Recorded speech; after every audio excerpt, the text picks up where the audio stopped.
No.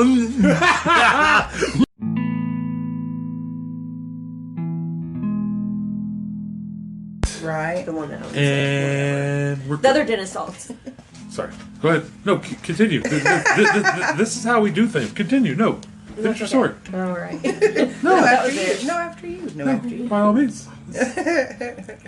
Have you ever heard of this? Have you ever seen this place in Enid called Leonardo's Discovery Warehouse? Yes. I love that place, and I've been wanting to take my kid to it.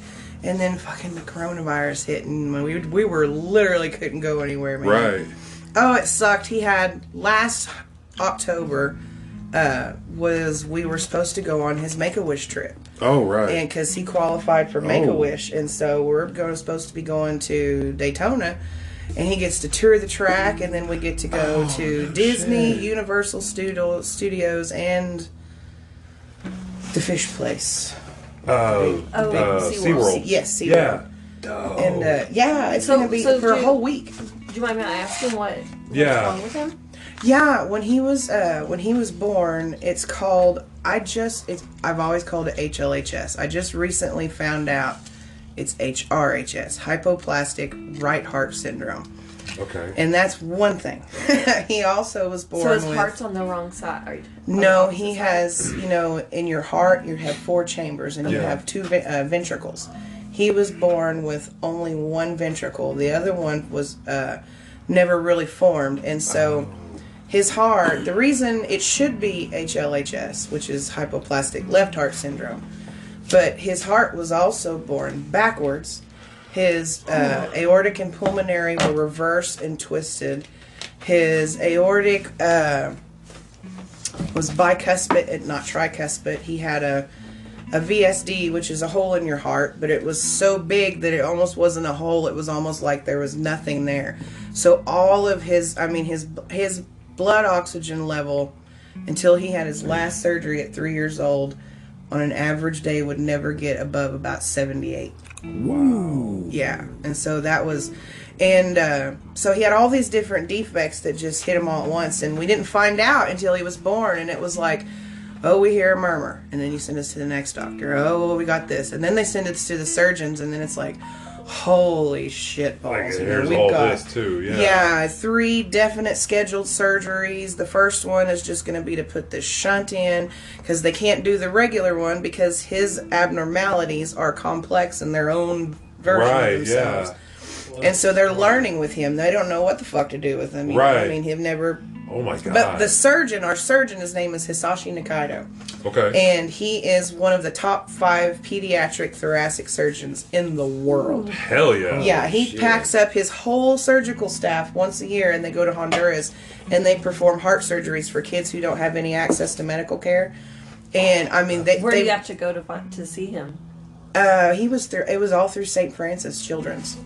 And so we're at in Tulsa. Oh, Tulsa. In Tulsa. Yeah, okay. We lucked out. We didn't have to go anywhere. I've got real good friends that had to go to like fucking St. Louis and places because you've got to find people who specialize in the surgery. Right. And so, so he had his first surgery at 3 months old. He would have had it immediately, but because of his complications, they needed him to be a little bit bigger. So at 3 months old, he goes in, and he's so cute, you guys. Yeah. My kid was pardon me for being biased, but my kid was fucking the most adorable doll. And he was skinny, but he was like a little man. Like, I've got pictures of him we took right before that surgery. Anyway, he was sitting, he just looked like a little man sitting there. It was funny. But, so he had his first one. And his first one, 7 days after surgery, everything's looking great. Everybody's happy, high-fiving. He came out great. And then all of a sudden his oxygen starts dropping. And they can't figure out why. First it's positional. First it's if he's laying down, his oxygen's dropping. So we sit him up. Well, then even sitting up, then it got to where they kept trying to figure it out. They couldn't figure out if the shunt was kinked, what was going on. Because he, open heart surgery. He's just been closed up. Yeah. So, they take him, and they're checking him out, and it gets to where, he's dropping like into the 40s. Jesus. His oxygen levels are. He's turning blue. He can't, oh yeah, that was crazy. And so they said, we're going to have to go in for an immediate second surgery. Right. So, okay, they get the whole team together. They get him up there, open him up. nothing looks wrong. Everything looks functional. They cannot figure out what the fuck's going on. Well, as they got him on the surgery table, they lost him once and had to bring him back. And this was an all-night surgery, and I've got nurses coming up there with tears and rolling down their face saying, we are doing everything possible to help him. But nobody was telling me it was looking good. Right. And so they get him stabilized, and they put him on this machine called ECMO, which is basically a heart and lung bypass machine. And it's you say it's a machine, it took up the entire fucking PICU room. Mm-hmm. And it has its own nurse that's staffed 24 hours just for the machine. And as they're getting him into the room, we were downstairs because they were, everything was crazy. They were telling us to go sleep. Well, my husband forgot his coat, and he ran back up to get his coat, and when he did, they had just put up the blue tarps because he coded again. And so my husband had to go in and get his coat out while they've got my kid coded on the table, Oh, my God. So we were in there that stint because he was on ECMO for 2.5 weeks. And I've never really heard of kids being on there that long and coming off. And nobody was telling me what the next step was because nobody knew what was wrong. And so I remember one day Dr. Nakaido came in, and it was the first time I had seen him walk in with a smile on his face, man. Oh, and he said, I figured it out. He remembered some kid he had when he first came to Tulsa. And Okay. Bye, Rosie. He had developed pulmonary hypertension, which was why he couldn't. So they put him on. He was on Viagra until he was.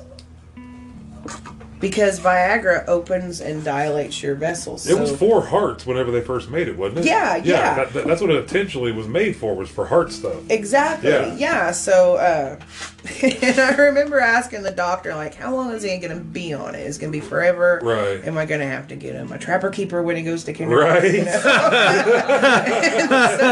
I'm thinking, what am I going to do? Oh, no. And, God, that's terrible. That poor kid got to go to school. You have to with... think about these things, though. And so I'm trying, and God knows I'm a mama bear. I'm going to tear someone. Oh, for sure. Thing. For sure. Fuck with my kid. But he had that one. And then, the second one. A year later. There you go. You're good. Go ahead. Memento. It was like once a year he had a surgery until he was 3. And the surgeries, it's fucking cool because basically there's 2 veins that go into your heart. One of them carries the blood from your body, like your arms and legs, and brings it back to your heart, and your heart pumps it to the lungs. Your lungs oxygenate it, blah, blah, blah. And the other one brings the blood from your core, like your trunk and your head. Well, those 2 veins, they cut completely off his heart and stitched them directly into his pulmonary. And so his blood, when it recirculates, doesn't even go back through the heart. It just goes straight from his body to his lungs. So he's on a natural current. Wow. And it's a replumbing job. And that, according to what we've been told, that will get him through till like mid-20s. Oh, really? Mid-20s, we're looking at probably having to have a transplant. By then, though, the only reason they haven't done it now right. is because they don't know how to fix what's wrong with him now. He's so complicated. Right. But exactly. I keep up on all the technology, and I'm not even worried. He's 11 now. And is he? And he looks. You'd never know anything was wrong with him. Yeah. He is. Cute kid. Oh yeah.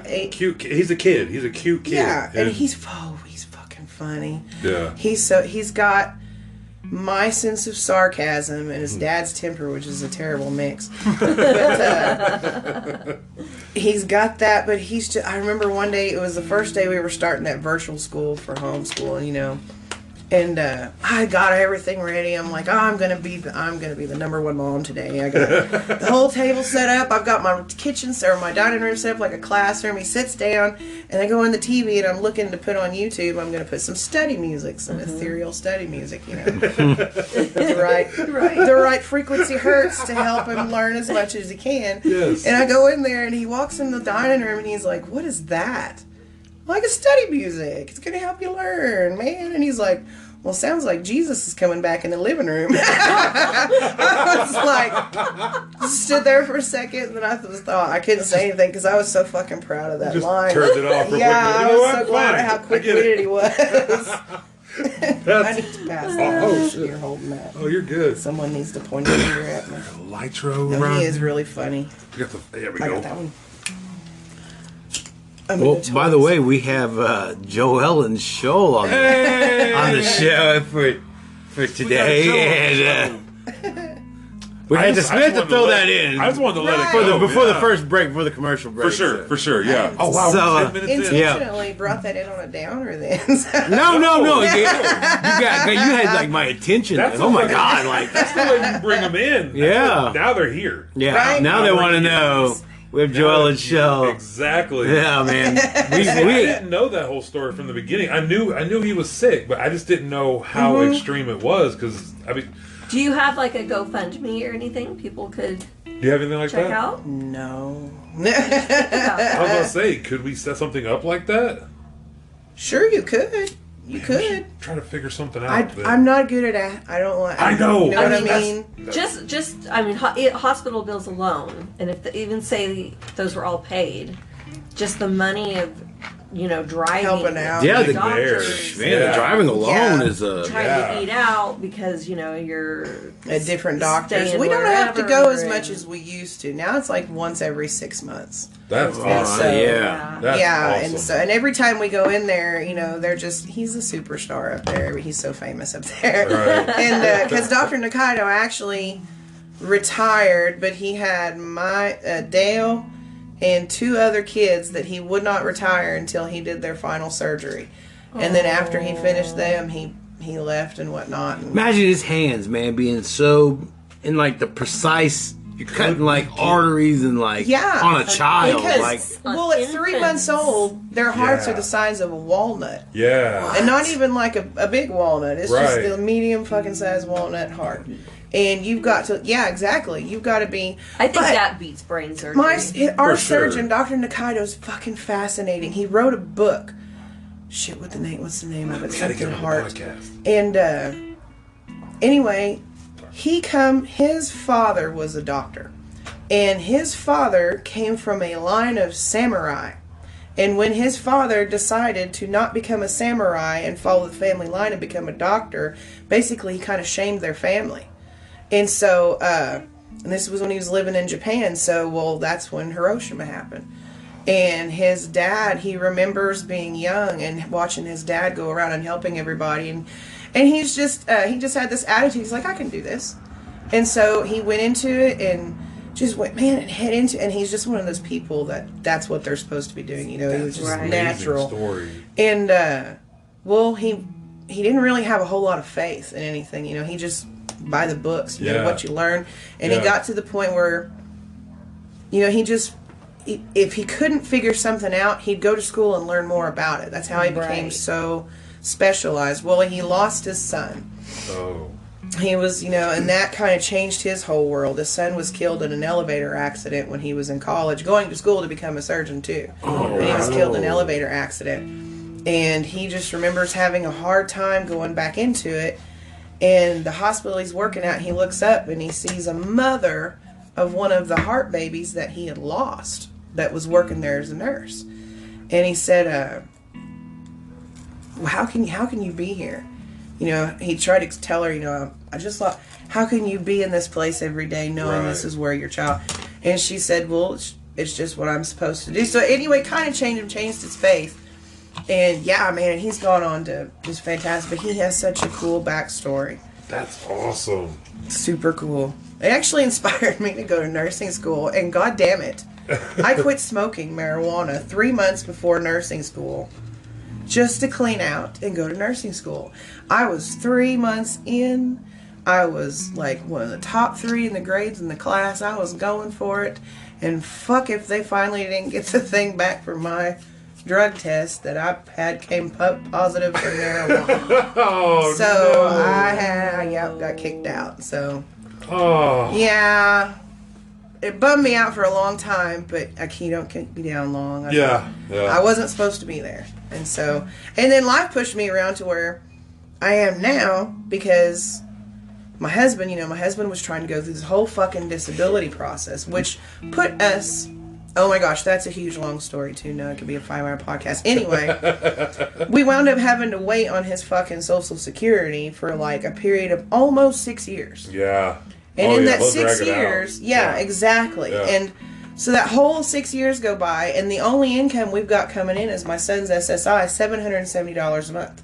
Because when I went to work, I made minimum wage, Dollar General, minimum wage, less than 20 hours a week, because I couldn't work a whole lot with Dale. Right.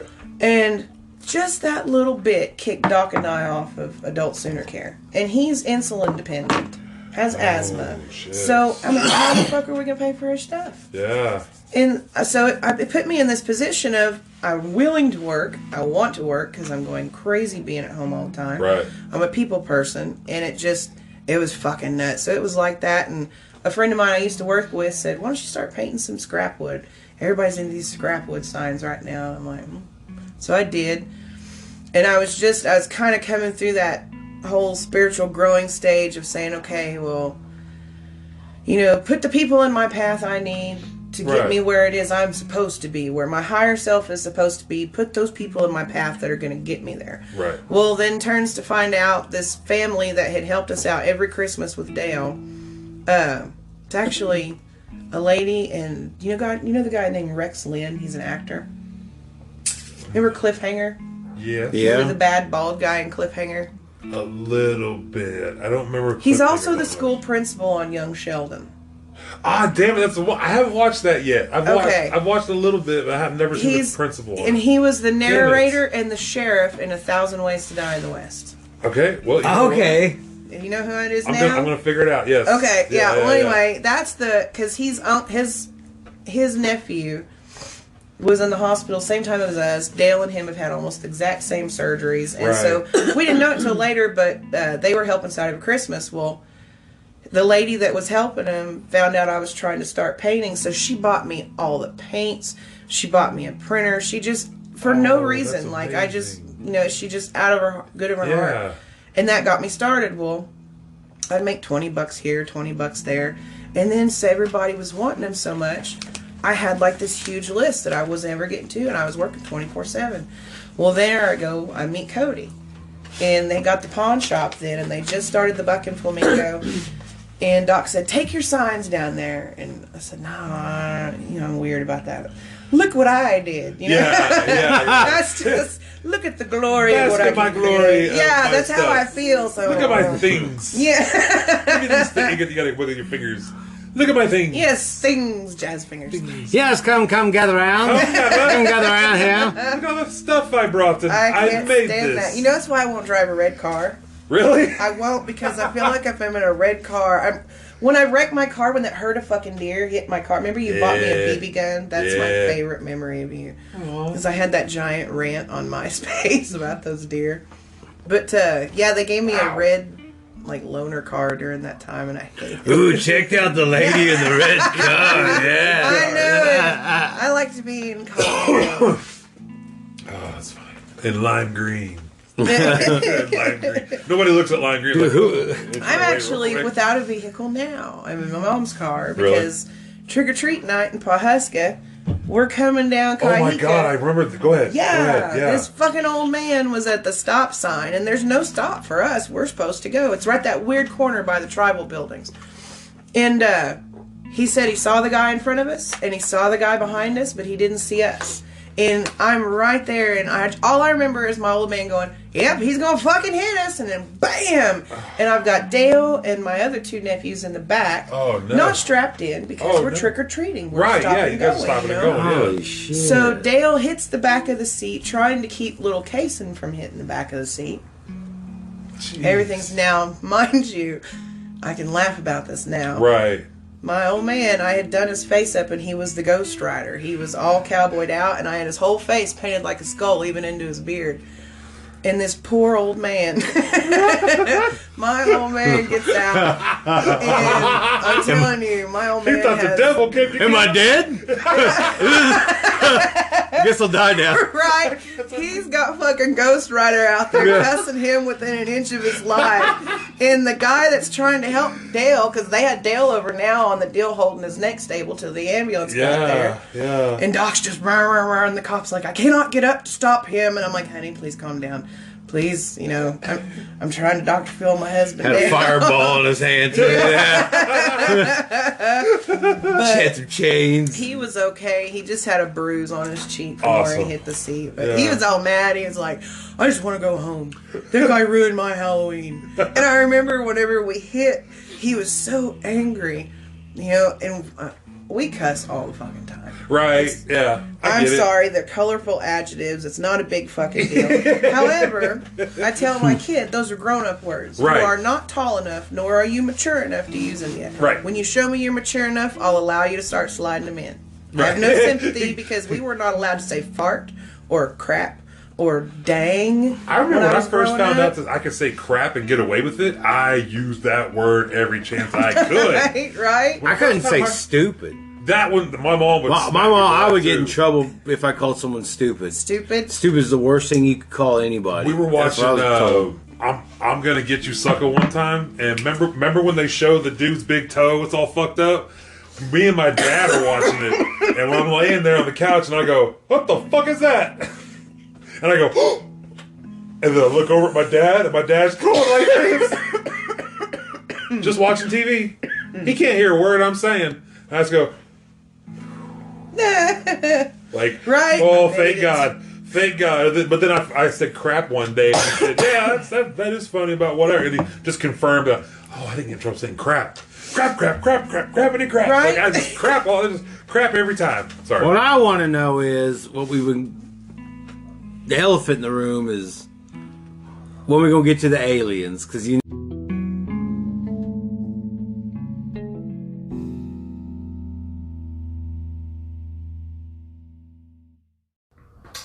All right, Isaiah, we have to make a sponsorship ad for Anchor.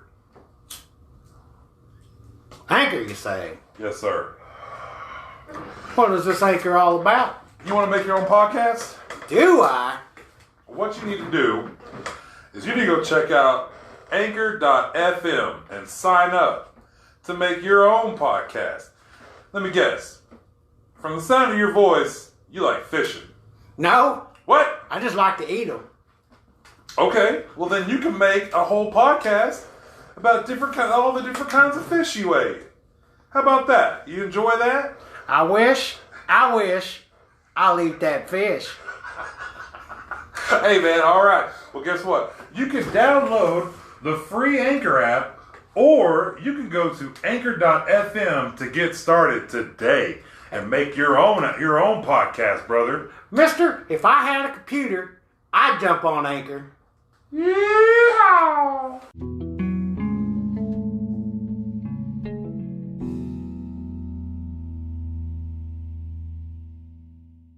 You know, this is what we were. Oh. You know, I've been listening to stuff ever since I talked to you earlier because I was supposed to go take pictures today, but I'm going to have to wait to do it tomorrow, so I wound up having some time on my hands. And I was going over some stuff I'd been listening to recently. Yeah, actually the whole deal with Dale is the whole reason I'm obsessed. I was at home. Yeah. I had nothing else to do.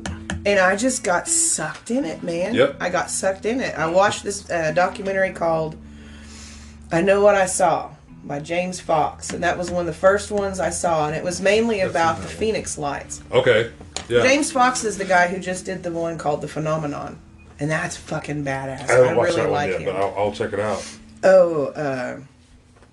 But yeah, so I watched that, and then I was always a believer in ghosts. You know? Yeah. Yeah. Well, where we grew up, they were all over the place. Well, and Jane and Desmond have shit follow them around everywhere. Yeah. And so, I mean, I walked home from their house one night at 3 o'clock in the morning because something hit the floor. It sounded like a TV fell on the floor. Yeah. And it was right in the middle of us. Nothing had moved. A fan stood up by itself, and I'm just like, Peace. I'm going home. And well, I forgot what the fuck we were talking about. I had that moment. Ghosts. Ghosts. Yeah. Ghosts. So I believed in ghosts. Yeah. And I kind of believed in the possibility. I'm really skeptical. Right. Because in my mind, if I can fake it, I don't believe it. And I know how to fake a lot of shit. Yeah. I do a lot of stuff on the computer. And I'm always trying to figure it out. But what got me in it was the military people. You know, because they start talking about it. Yeah, you know, because every Tom, Dick, and Harry can have a story. Right. And, you know, I'm interested enough in psychology that I'm interested in people with abnormal psychology. And so, Right. you know, I get why people do things like that. Right. See, but that's what I was wanting to get to about these sightings and like why it's so significant about these bigwigs coming out now, because there was one of those documentaries that said that they basically oh crap! Oh, we gotta pause this for a second. Okay. Jerry is the guy, like, he worked with George Knapp, which was the news reporter from Las Vegas who's been reporting on this stuff ever since. He did the Bob Lazar documentary. He did one on Skinwalker Ranch, the Hunt for Skinwalker Ranch, and then he's been working with George Knapp, and they're the ones that have been releasing these videos of the military cameras that are catching them, getting all this stuff on there. And so he's real, like, especially the Twitter field, he's up there, and people love him or they hate him. Right. There's some people, no matter what you do, they're going to hate you. Just like Lou Elizondo. Lou Elizondo was this guy, but people said, he was a, what the fuck's the word? Damn it! Like, I'm sorry. Whenever you're giving people false information, trying to get them to believe something, you know. A charlatan? The liar? No. Well, pretty much like Spin doctor? No, Little just small false rocks. information, putting false information out there. Right. With the CIA, anyway, they put him in this deal. The story is they put him in this deal over to look into the UFOs, but then every time he tried to do anything about it, no one would take it seriously, no one would listen, blah, blah, blah. So supposedly he left them out of frustration. I say that like I think he's bullshit. I really don't know either way. Right. I can see points on both sides of the argument.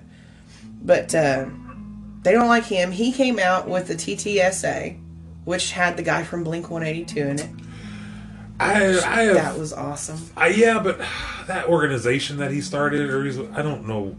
I think it's shit. I kind of feel like he was just a little bit of a dumb pawn. Exactly. He was a front. He was just a face to put in it. Like they go, hey man, come Get do some this. attention. Yeah. Check this out. Well, Bam, all there right you go. then. Let's just say aliens do exist in this whatever we're in, This Matrix. Matrix or whatever. But what kind of civilization you think they are? Do they have like culture? Do they have what do they have? Are they like 1 million years old or like? Well, you'd have to think about their technology. Yeah. You know, what we know, what the government has come out and said that yes, these things exist. We know that they can appear and disappear at will. We know that they can break the sound barrier without making a sound. They can stop on a dime and turn. They can go. I think the one that they said they had radar data on, that one was going like something like 38,000 miles an hour, which, I mean, that's like, we're the coyote. What and if the roadrunner what of if that. those things that go really fast is us way ahead in the future, and it's just our future selves. it's they're time tourists. They get to see the Earth as it was around our time now. I believe something close to that because I also believe in reincarnation. And I put that in there with that. And if we're all recycled souls and we're all supposedly getting to this higher self, you know, like you hear people like Buddha. Right. Buddha was supposedly, you know, light, like literally light whenever Christ rose up. You know, they said he was full of light. Someone else, you know, Muhammad. You know, the same thing. I think there's a point that they, oh, fuck, I got off on something, but it has to do with that, yeah. Attain to some enlightenment? Yeah, I think it has to do When with you got that enlightenment. glow. Like, have you ever heard of the Council of Nine and all that? They did a whole Ancient Aliens episode on it. And from what I'm hearing, my own theories, but I form my theories by what I hear, and I listen to a lot because I'm a nerd like that. And, but I think it has something tied into what other people would call angels and demons. Mm-hmm. Right. However, I think how we've been taught about things, I think, is like how you teach a Dick and Jane book to a kid how to read, as opposed to the theoretical quantum physics over here. You know, we're getting baby spoon fed. Right, because, yeah. well, there's only so much knowledge you can keep in your head. Think about it. You know, I forget shit constantly. I smoke. Well, I smoke a lot of weed too. Right. But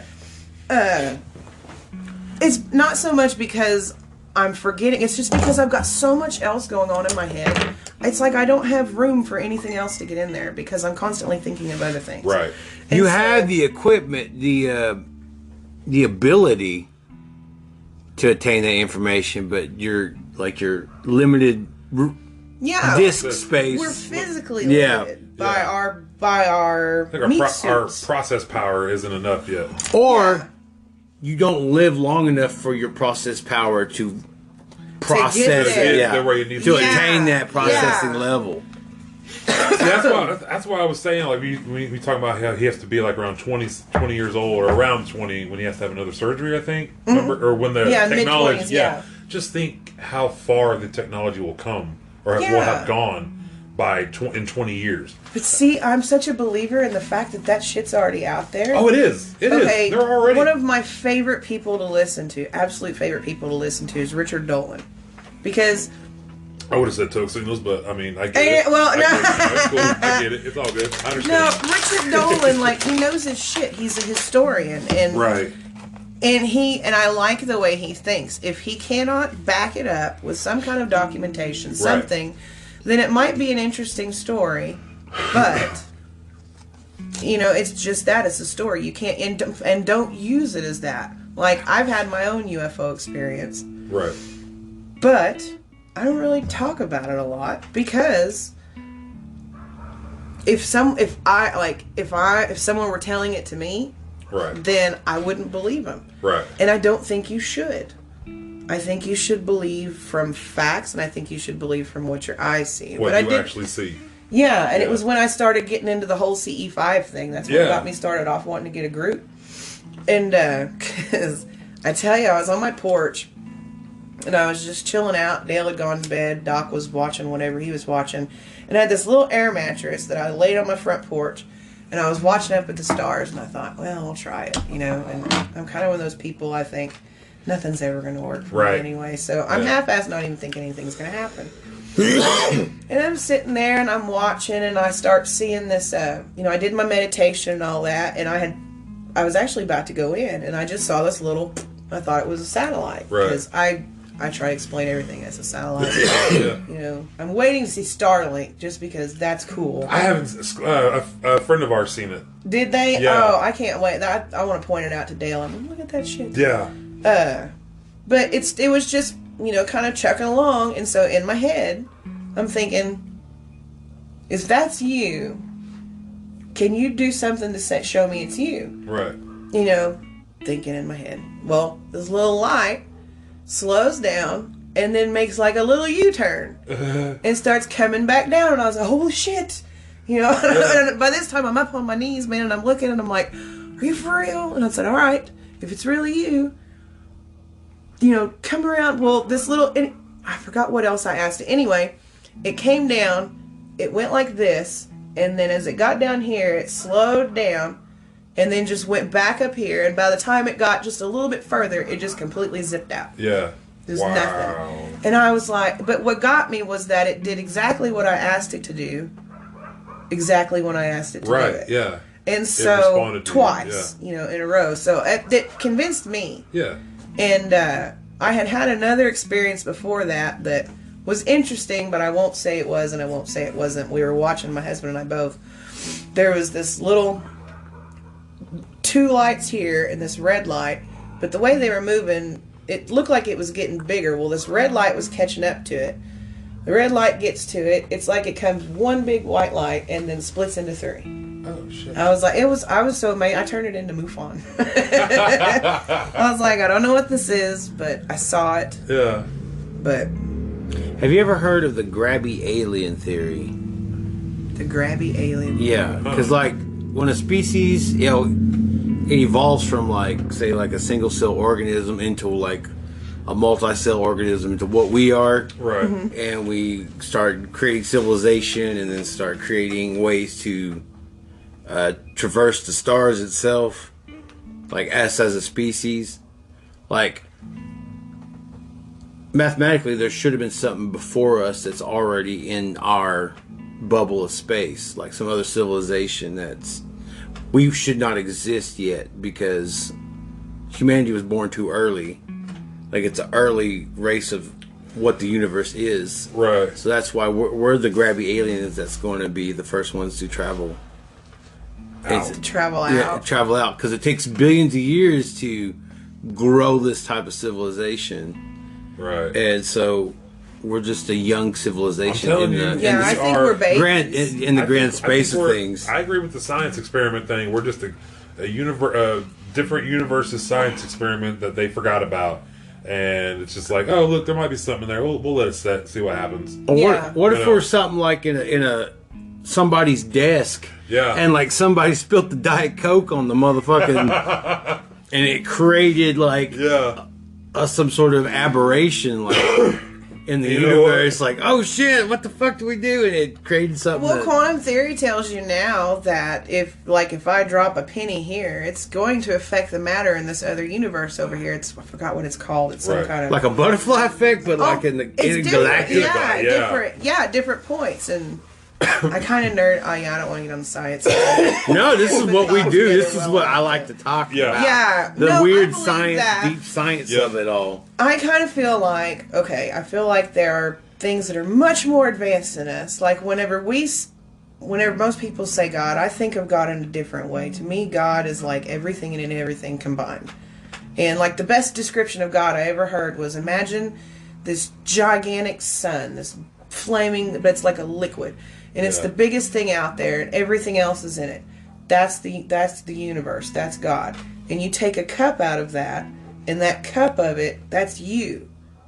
But you're at the sun, just like taking, if the ocean were God, Right. you take a cup of water out of that. We're all part of the same thing. That explains a lot to me. Right. Not just the religious part of it. I have to figure things out. That explains a lot to me. That explains the whole Akashic record thing. That explains how. Have you ever heard of Dolores Cannon? I have, but remind me of who. She's an author. She's this woman she was one of the pioneers. Her and her husband were the pioneers of hypnotism. Doing back in the Okay. day. You do it for quit smoking, lose Right. weight, things like that. Well, they started finding out that the deeper they would take someone into, weird things would start to happen. There's this level called the somnambulistic level of hypnosis. And a lot of hypnotists don't like going past that because that's when weird shit happens. Well, she started recording it. Oh shit. And she would be talking to people. And basically, she said everyone and anyone that can get that deep into hypnosis will come down to what she calls like a core consciousness. Right. Which is the same in everybody. So basically, she can have you under hypnosis and get down to that core. That core can tell her something. Then you come out of it. She'll put me under hypnosis. And my core, she gets down to my core can start off where yours left off. And she's had it happen. She's written books. She has a whole series about it called the Nostradamus ones. She had a woman that came in for hypnosis, and she regressed this woman into a past life to where she was like learning from Nostradamus, like in the Right. classroom. Well, as the woman's under hypnosis and she's telling her what she's seeing, she says Nostradamus sees her and can recognize that she's not alone. It was a girl, but it was a male life she was having. Right. So Nostradamus comes over and starts communicating with Dolores Cannon via this past life through this woman. And he starts telling her, I've got my quatrains messed up, all this, and that's fascinating to me too. But he starts giving her an example. Well, as she's writing all this stuff down, the woman winds up moving. And so she's getting into it, and he's, and while she's in it, he's telling her, this is very important. This is things you need to know. This is things. So he's having her write all this stuff down. Well, the woman goes to move. And so the last session she has with them, when she's got her under hypnosis and she's communicating with Nostradamus, she's telling him, this is the last time I get to talk to you. This woman is moving. And he said, nope, we cannot stop here. We're going to come back. Right. So the woman moves. She goes on about it. She lives in Arkansas, this lady does. Yeah. But she deals with people all over the world. So she gets this guy from like London or somewhere over there. This guy comes to her. Well, as she's regressing him through a past life, he comes through this guy and literally starts off the same way, or that starts off the same place he left with the other woman. Right. And he was like, we can all reach this level because we're all connected. She can reach everyone. So she's actually taught a whole bunch of people to do this, what's called quantum healing hypnosis therapy. And there's people all over the world that do it. And it's because they found out that while they had people in that deep level where they were down to that core consciousness, if they had problems wrong with them, the core consciousness would see it, recognize it. The past life they would go into previously would have some connection to what's going on with them now. And they would start healing, spontaneously healing. They'd say, we'd work on it. There's a lady in Oklahoma City that does it, a practitioner. Teray went to her, actually. Really? That's and cool. Did a session. And this woman was trained by Dolores Cannon. And this woman was healed by Dolores Cannon. She had so many things going wrong with her, knee problems. She was like having kidney failure and all this. And while Dolores Cannon would have her under, she'd say she wants to have these things worked on. So it was just like, her doctors were amazed. They didn't know what the fuck.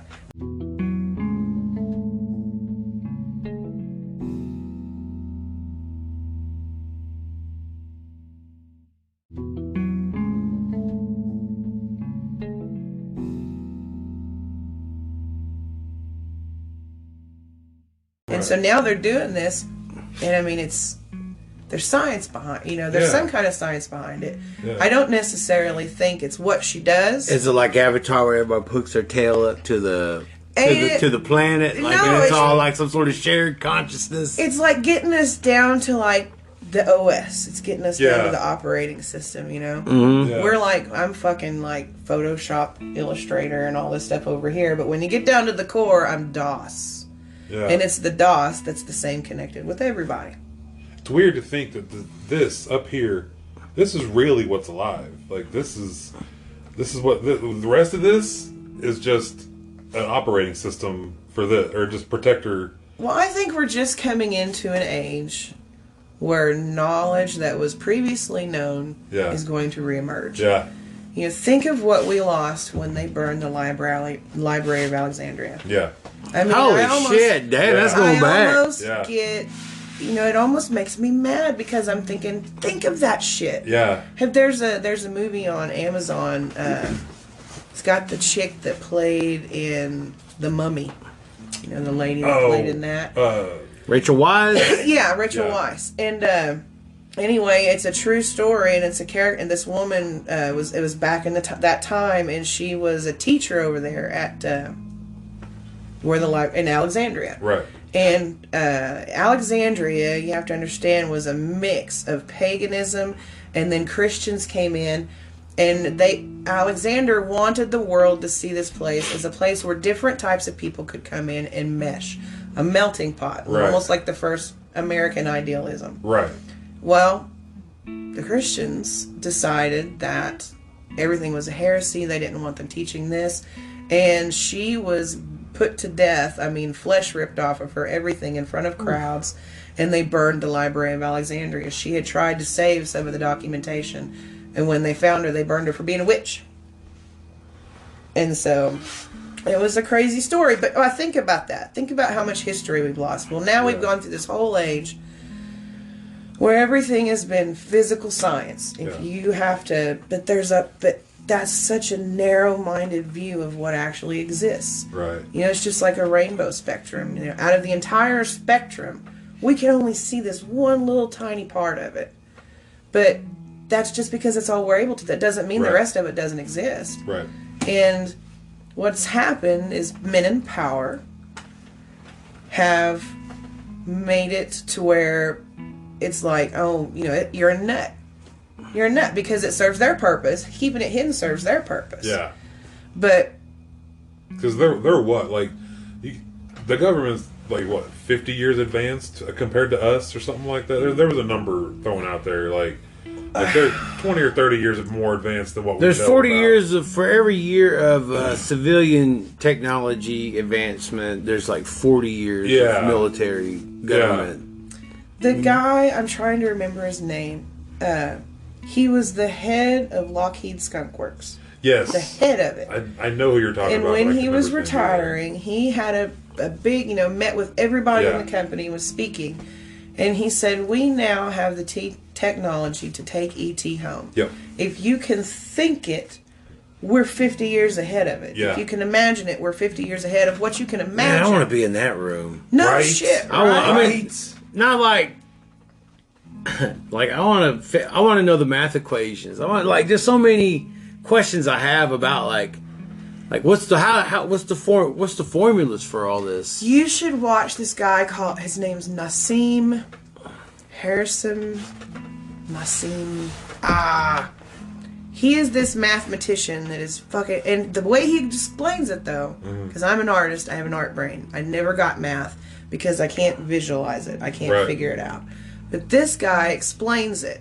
Like there's a Planck is the smallest form of matter they can get to. You know, there's nothing smaller than Planck, they said.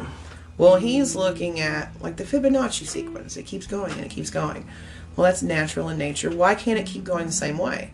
So he's saying you can keep going down. Anyway. Like inner space instead of outer space. Right. Yes. Right. Like there's infinite inner space. Like there's always some sort of quantum deep inner. There's always something that's smaller than something else in this world. Yeah. There's always something. You can always divide something in half. I mean, there's something Planck to another Planck. Yeah. From one Planck. Everybody's got a Planck. They can plunk around. Can I smoke in here? Of course. Okay. Yeah. I'll crack this up a little bit. You got an ashtray? Yeah, there's an ashtray there for you. Yay! Thank you. Let's see. What I was getting to earlier is I think it's that Stephen Greer. I think it was one of his documentaries.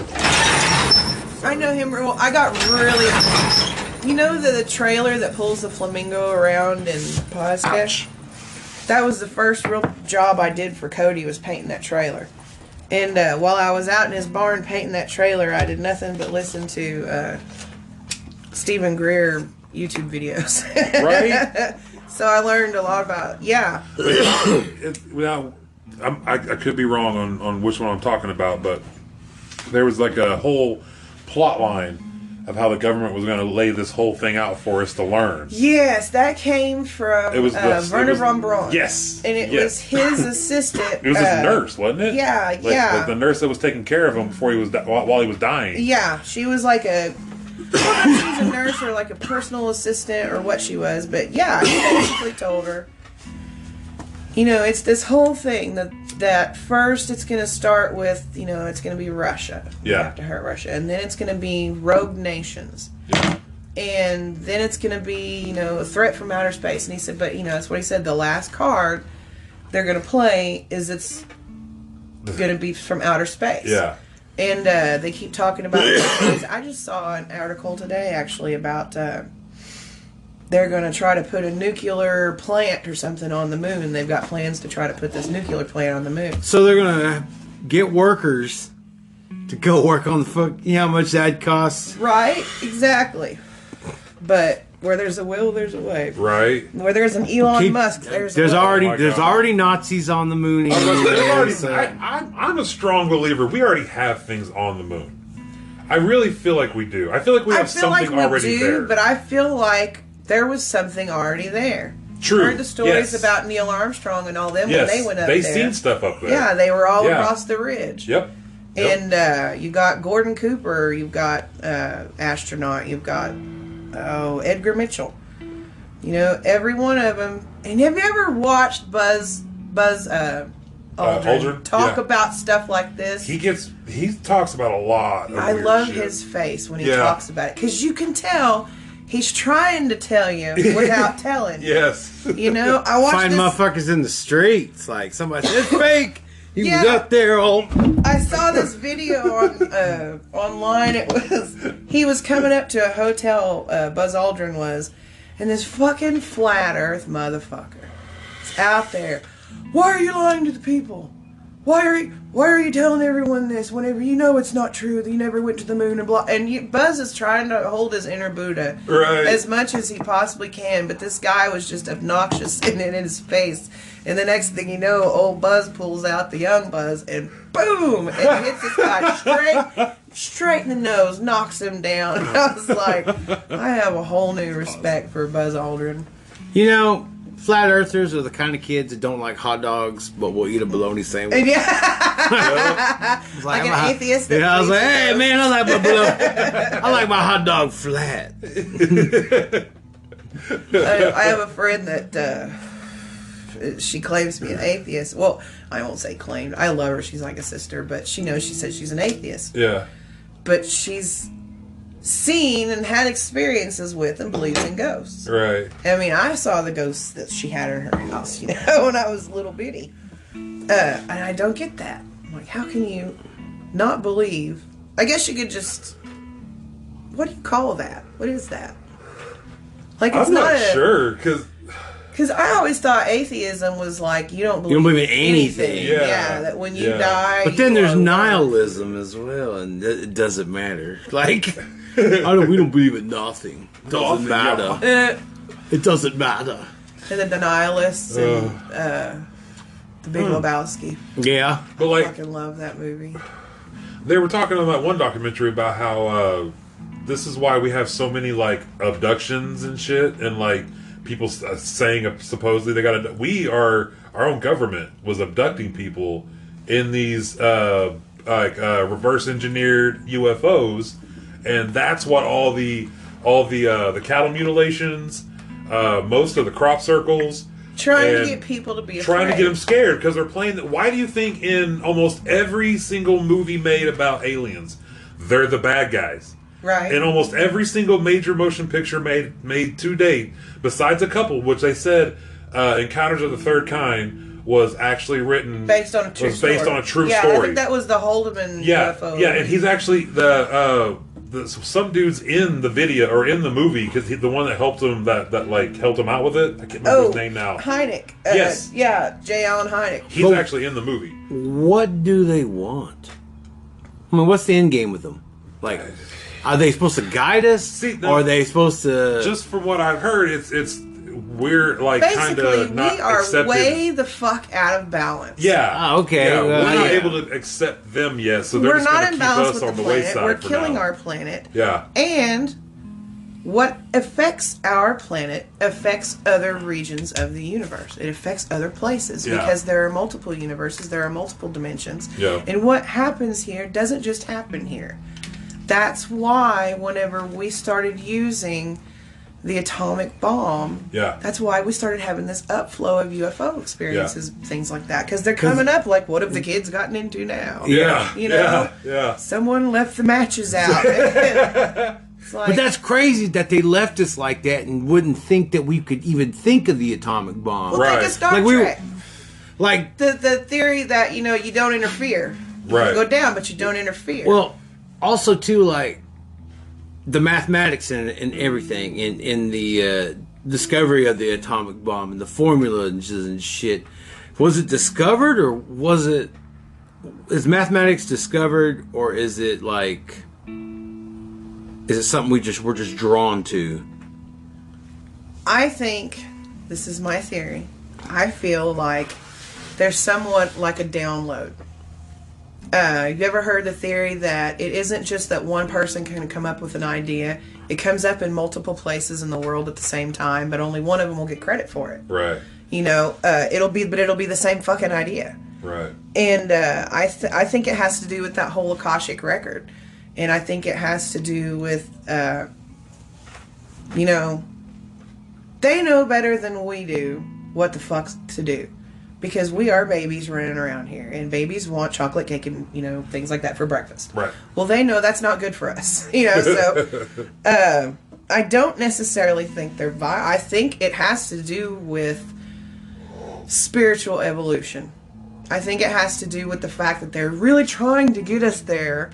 But right now, we're a plague. Yeah, and there's more than one kind out there, you know, like I've heard 4 or 5 different people say that as far as they know, there are 3 main factions that are over. The one doesn't really give a shit. One's that nihilist group. Yeah, I know. All right, I'm a fanboy One now. of them really doesn't like us, and that tends to be called the reptilians and this and that. Yeah. And one of them is for us. Yeah. And a lot of people say that those are the Palladians and this and that. And I don't really know who the fuck it is. I think there's evidence either way, and I'm just gonna hope. Are they the Grays? Or the Grays are the ones that don't give a shit? I think little Grays are androids. I think Linda Moulton Howe has an entire theory on that. It has to do with her research when she was doing I think most of the sightings of when the perception of what we think they are, I think that's all our government has wanted us to believe. Just like the whole android alien thing. Well, you know the video of the alien autopsy? Yeah. Have you heard I say latest, it's been out for a couple of years. They had this big leak come out. They called it the Admiral Wilson leak. Admiral Wilson, Stephen Greer had set up a meeting between Admiral Wilson and somebody else. I can't remember who. Anyway, and gave him the whole spew. This is what's going on. You know, like he said, he's talked to a lot of people in government, told him. So he gave him this whole spew. So Admiral Wilson decided to go to one of these places, one of these deals that supposedly are having these black operations going on. And he says, I want to know. I'm the admiral. You know, I'm head over all of this. I want to know what's going on here. And they said, you don't have a need to know. Yeah. So the leak was a conversation that was recorded between him and this scientist, Eric Davis. Eric Davis was a scientist that were contract, I think, with the government. He was involved also in Skinwalker Ranch, the government's research on Skinwalker Ranch. Yeah. When Bigelow was out there. Yep. Well, anyway, they had this whole that guy's leak. Name from Lockheed? No. He's not big. Sorry. Ben Rich. Ben Rich is the name of the guy that said that they have the technology to take ET home. Yeah. I got confused on the name for a minute. Well, where's ET? I mean, I wonder where that ET was from. Like, I don't know. See, there's different. Well, where is it? Even is it in our galaxy, or is it like where they're from? Is it like do they have portal technology where they could just like interdimensional? Interdimensional. I think so, because if you think about dimensions and this and that, it has to do with vibration. And if you're a more higher spiritual being, you have a higher vibration. A lot of the time, well, and they say that mass, energy and mass times squares. Anyway, they say that mass is produced by how fast things are moving, by energy. Right. We're all energy. Empty space in between. So, where the fuck was I going with that? Dimensions. So, you know, if they have a higher dimension or if a higher vibration, they might not be able to take a physical form. A lot of time, we've had alien abductees that have said that, you know, they've been injured or things like that. And they'll say, well, it was because they were, you know, trying to do a download or something. Right. And my physical body couldn't handle it. You know, and it'll do damage. Do you think they're fourth dimensional, fifth dimensional beings? I do. Like they're living in a fourth dimensional, like Tesseract, if you will. I do. It's a fourth dimensional device, I guess. That can take you into the whole heaven and hell theory, too. If heaven and hell are only different dimensions. Right. And, you know... Realms. Yeah. Realms, yeah. Like when it comes to, Greek history, you know, the old stuff when it comes down to Thor Norse and this. mythology And then you Greek go over here and you mythology. look at this country and they have almost the exact same fucking thing. Just different names. I just saw a meme on that today from one of the places. And it's always the same number. They always kind of have the same role or whatever, whether it be Egyptian or Greek or Roman or Chinese. You know, they all had this certain Council of Nine. Yeah. You know, I think we were an experiment that just didn't work out as doom and gloom as that sounds like. I think it's because of a different faction being in control, what you would call the cabal, Right. working against us to keep us from that, to keep us from that. But what if we were to experiment and say, like, all right, this program's scrapped. All right, everybody, we're leaving. We're outta here. Bail And so out. we just left it just to its own devices, and we were, and, relativity, they might have been gone for 20 minutes, but they left us for a million years, or left us for a fucking whatever odd amount of years. They came back and went, oh shit. Like, yeah, the kids had the matches. Like, that's right? like we were. Somebody was mopping. Yeah. Somebody was mopping up late, and all of a sudden they heard it. I'm like, wait, what the? Oh shit! Hey, who gave them matches? And say if I had a petri dish and I created a whole alternative universe in that dish, and say How many pieces do you wish? Sorry. 5, 1, 2, 3, 4, 5. You dirty dish rag, you. Anyway, so I created a universe within a dish. That universe became like some sort of self-aware, and it grew. It knew that a mathematic formula where if it grew itself out of the petri dish, it could be amongst the gods that created it. Like, you think we could ever get to that point where we are now peers with the gods that created us? I think that's what reincarnation Jumping is. out of the petri dish. I think that's what reincarnation is. I think the higher you get when you hit that enlightenment, it's like a level up. Yeah. Level up. Yeah. You know? Yeah. And like, if everything, I think this way a lot, if everything does hit doom and gloom and everybody dies, well, shit. Are you down Energy for? never- Are you down for? I mean, this is just now getting good. Oh yeah, I was about to say we got Because we got 30 seconds in this Oh, episode. I have no curfew. Really? Okay, Yeah, I'm because cool. You're down to one more. later in the week they gotta hear the rest of Yeah. Okay. this. All right, Come back for part 2. so you gotta come back. And, man, this is like I was like, oh shit, this is getting good. This Yeah. is Look getting at- the. look at- I'm We're getting that- into the nougat. I'm Yeah. getting that of all fat girl this. scoot to get Yeah. in the shower. I'm all comfy now. I'm ready to go. So tune in next time to this episode with Jo Ellen Sholl.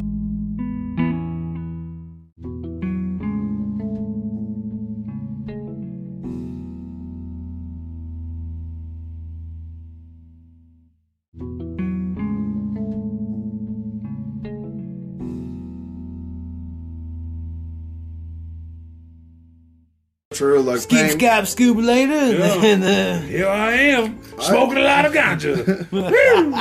Wow. No.